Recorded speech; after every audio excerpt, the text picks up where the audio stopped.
ছয় জনগোষ্ঠীৰ ৰাইজক জনজাতিকৰণ মৰ্যাদা নিদিয়ে অসম স্তব্ধ হ'ব, অসম উতলি যাব, এইটো আমাৰ স্পষ্ট কথা। যেতিয়ালৈকে বড়ো ৰাভাই ক্লিয়াৰেন্স নিদিয়ে আপোনালোকে কৰিব নোৱাৰে। असम एकॉर्ड के अनुरूप ही हमारी सरकार असम की वर्तमान जनजातियों के हितों, उनके अधिकारों की पूरी तरह रक्षा होगी।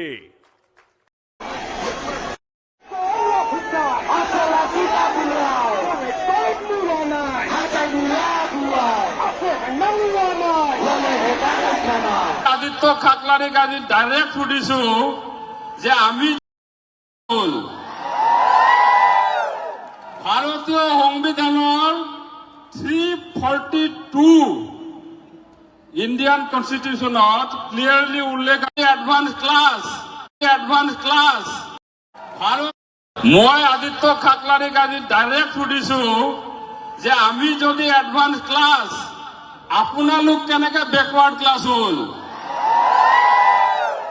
ভারতীয় সংবিধানের 342 ইন্ডিয়ান কনস্টিটিউশনত ক্লিয়ারলি উল্লেখ আছে জনজাতিকরণের কথা। ভারতীয় সংবিধানত প্ৰাৱধান আছে জনজাতিকৰণৰ। অসমৰ 6টা জনগোষ্ঠী, এই 6টা জনগোষ্ঠীক আসাম এছেম্বলি ৰিজলিউশ্যন হৈছে যে জনজাতিকৰণৰ মৰ্যাদা দিব লাগে। এই 6টা জনগোষ্ঠীক ৰেজিষ্টাৰ জেনেৰেল অফ ইণ্ডিয়াই এপ্ৰুভেল দিছে যে জনজাতিকৰণ কৰিব লাগে। আজি বিজেপি চৰকাৰে কয় যে বোলে 2টা জনজাতি আগবাঢ়ি আছে, বাকী 4টা পিছ পৰি আছে। তো ৰাজ্যসভাত 2019ত কি কাৰণে 6টা জনগোষ্ঠীৰ জনজাতিকৰণৰ বিল ইন্ট্ৰডিউচ হৈছিলে? কি পলিটিক্সৰ কাৰণে 6টা জনগোষ্ঠীৰ বিল ইন্ট্ৰডিউচ হৈছিলে? আজি কোনোবাই ধমকি দিলে আপোনালোকে 2টা জনগোষ্ঠী আগবাঢ়ি আছে বুলি কব, কোনোবাই ধমকি দিলে আপোনালোকে 3টা জনগোষ্ঠী আগবাঢ়ি আছে বুলি কব। তো এই যিটো আপোনালোকৰ কথা, তাৰ কাৰণে সাহস পাইছে কোনোবা আদিত্য খাকলাৰিয়ে যি প্ৰেছ মিট কৰি কয় যে 6টা জনগোষ্ঠীক জনজাতিকৰণ কৰিব নালাগে। তো এই ধৰণৰ বক্তব্য দিয়া ব্যক্তিক চৰকাৰে শীঘ্ৰে আইনী ব্যৱস্থা গ্ৰহণ কৰক। এই যিটো আন্দোলন, এই যিটো ৰাইজৰ যিটো আজি ক্ষোভ, এই ক্ষোভ এইটো কাৰণে যে এটা জনগোষ্ঠীৰ জনসংখ্যা বেছি হলে সেইটো জনগোষ্ঠীৰ জনজাতিকৰণ হ'ব নোৱাৰিব, আৰু কাৰোবাৰ জনসংখ্যা কম হলে জনজাতিকৰণ হ'ব। এইটো কেনেকৈ জাষ্টিস হয়? যাৰ জনসংখ্যা বেছি তাৰ বেছি সমস্যা থাকিব। তো বেছি সমস্যা থকা জাতিটোক প্ৰথম জনজাতিকৰণ কৰিব লাগিব। যাৰ জনসংখ্যা কম, তেওঁলোকৰ সমস্যাও কম, তেওঁলোকক লাহে লাহে জনজাতিকৰণ কৰি থাকিব। তো আমাৰ স্পষ্ট কথা যে প্ৰথম জনজাতিকৰণৰ ক্ষেত্ৰত ফাৰ্ষ্ট প্ৰায়ৰিটি চাহ জনগোষ্ঠী আদিবাসীয়ে পাব লাগিব। ফাৰ্ষ্ট প্ৰায়ৰিটি চাহ জনগোষ্ঠী আদিবাসীয়ে পাব লাগিব। কোনোবা আদিত্য খাকলাৰিয়ে কলে বুলি জনসংখ্যা কম থকা জনগোষ্ঠীক জনজাতিকৰণ কৰিব নোৱাৰিব। বেআইনী কাম, কাৰোবাৰ দমত যদি আইনত পৰিণত হবলৈ হয়, বেআইনী কাম যদি কোনোবাই ভাবিকো দিলে আইনত পৰিণত হয়, তো আমি আইন মানি আন্দোলন কৰি আছো। আমি আইন উলংঘা কৰিবলৈ হলে অসম কিন্তু অশান্ত হৈ যাব। আমি যদি আইন উলংঘা কৰিম, অসমত কোনো পুলিচ মিলিটাৰীয়ে অসম ঠাণ্ডা কৰিব নোৱাৰিব। আমি আইনত থাকি, আইনৰ গণ্ডিত থাকি আন্দোলন কৰি আছো।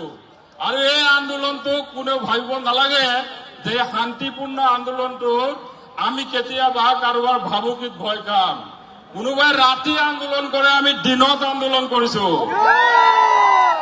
হিচাপ কৰিবলৈ দিগদাৰ নহয়। ৰাতিটো 2000 মানুহ 20,000 মানুহ বুলি কৈ দিব পাৰে, কোনো গমেই নাপাব। মিডিয়াই চলি আছে, যি চলাই চলি থাকিব। কিন্তু ইয়াত মিডিয়ায়ো মিছা কথা কব নোৱাৰে। ইয়াত যিয়ে মিডিয়া আহক, ইয়াত কোনো মিডিয়াই কব নোৱাৰে যে বোলে ইয়াত 5,000 মানুহ হৈছে। ইয়াত মিডিয়ায়ো মিছা কথা কব নোৱাৰে, কাৰণ আমাৰ আচাৰ বিষয় বিভাগে আজি 4টা ড্ৰোন ঘূৰাই আছে ওপৰত। কোনোবাই ফাঁকি দিব বুলি সেইকাৰণে আমিও আজি 4টা ড্ৰোন ঘূৰাই ৰাখিছো ওপৰত। 6টা ঘূৰি আছে। তো এইটো 20,000 মানুহৰ আন্দোলন, 5,000 মানুহৰ আন্দোলন বুলি মিডিয়াত চলাই লাভ নাই। এইটো লাখৰ ওপৰ মানুহৰ আন্দোলন হয়। আৰু এই আন্দোলনটোক চৰকাৰে গুৰুত্ব দিয়া দৰকাৰ আছে। এই আন্দোলনটোক চৰকাৰে মৰ্যাদা দিয়া দৰকাৰ আছে। এই আন্দোলনটোৰ ভাষা চৰকাৰে বুজি পোৱা দৰকাৰ আছে আৰু যদি বুজি নাপায় 2026 বহুত বেছি দূৰত নাই। মাটিৰ পট্টা দিম বুলি ক'লে নহব। অৰুণোদয় 1, অৰুণোদয় 2, অৰুণোদয় 3 পাৰ হৈ গুচি গ'ল। বাগানৰ মানুহ মাটি পট্টা পালে নেকি? তো মাটিৰ পট্টা দিম বুলি ক'লে নহব, মাটিৰ পট্টা দিব লাগিব। আৰু অকল মাটি পট্টা নহয়, যিবিলাক ভূমিহীন মানুহ আছে তেওঁলোকক ভূমিৰ ব্যৱস্থাও কৰি দিব লাগিব। যাৰ মাটিয়ে নাই সি পট্টা ক'ৰ পৰা পাব? মাটি নাথাকা মানুহক মাটিও দিব লাগিব, তাৰ পিছত পট্টা। লেণ্ডলেছ হৈ আছো লাষ্ট 200 years। অসমত কোনোবা মানুহ আছে নেকি, কোনোবা জাতি আছে নেকি, কোনোবা জনজাতি আছে নেকি যি 200 years এইটো অসমত থাকি লেণ্ডলেছ হৈ আছে? এনেকুৱা কোনো জাতি নাই। তাৰ পিছত আমাক কয় বোলে এডভান্স ক্লাছ। তো কেনেকৈ এডভান্স ক্লাছ? এইটো মই ভাবো যে কোন সেন্সাস ৰিপৰ্টত এইটো আহিছে, এইটো আদিত্য ঠাকৰে ডাঙৰীয়াই প্ৰেছ মিট দি ৰাজহুৱা কৰি দিব লাগে। কোনটো অসম চৰকাৰ, ভাৰত চৰকাৰৰ ইকনমিক সেন্সাছত অসমৰ চাহ জনগোষ্ঠী আদিবাসীৰ লাখ লাখ মানুহ, কোটি মানুহ আমাৰ অসমৰ আটাইতকৈ এডভান্স ক্লাছ বুলি ৰিপৰ্ট আহিছে, সেইটো ৰাজহুৱা কৰি দিব লাগে আদিত্য ঠাকৰে ডাঙৰীয়াই। আমিও গম পাম তেতিয়া কোনটো চৰকাৰী এজেন্সিয়ে এইটো সেন্সাস কৰিছিলে। আজি অসমৰ ইতিহাসত এতিয়া কুৱেশ্যন আহিছে, এতিয়া মানুহে কয় যে এইবিলাক মানুহ বোলে আসাম অৰিজিন নহয়। আমি আসাম অৰিজিন নহয়তো কোন আসাম অৰিজিন হয়? যিকেইটা মানুহৰ অসমীয়া ভাষাক যিকেইটা মানুহে অসমৰ ৰাজ্য ভাষা কৰি ৰাখিছে, সেইবিলাক মানুহ যদি আসাম অৰিজিন নহয় তো আজি কোন আসাম অৰিজিন হয়? আজি কোনোবা ট্ৰাইবেল সংঘই কব যে এইসকল মানুহ আসাম অৰিজিন নহয়। মই কৈছো যে ছত্তীশগড়, ঝাৰখণ্ড, উৰিষ্যা আমাৰ 200 yearsত আমাৰ ৰিলেশ্যন কাট অফ হৈ গৈছে।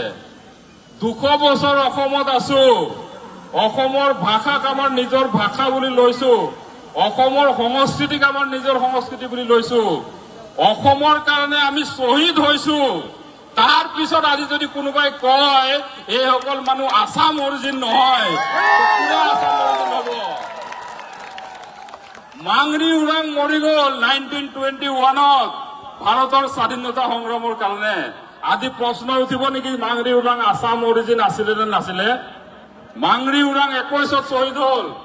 অসমৰ প্ৰথম মহিলা শ্বহীদ, অসম উত্তৰ পূৰ্বাঞ্চলৰ প্ৰথম মহিলা শ্বহীদ আছিলে মাংৰি উৰাং। আৰু আজি এইটো জাতিক প্ৰশ্ন কৰে বোলে এইটো আসাম অৰিজিন নহয়, তো কোন হয় আসাম অৰিজিন? কি দিয়া নাই এইটো জাতিয়ে? অসম আন্দোলন, ভাৰতৰ স্বাধীনতা আন্দোলন, ভাষা আন্দোলন, মাধ্যম আন্দোলন, লাষ্ট কা আন্দোলনতো আমাৰ শ্বহীদ হৈছে।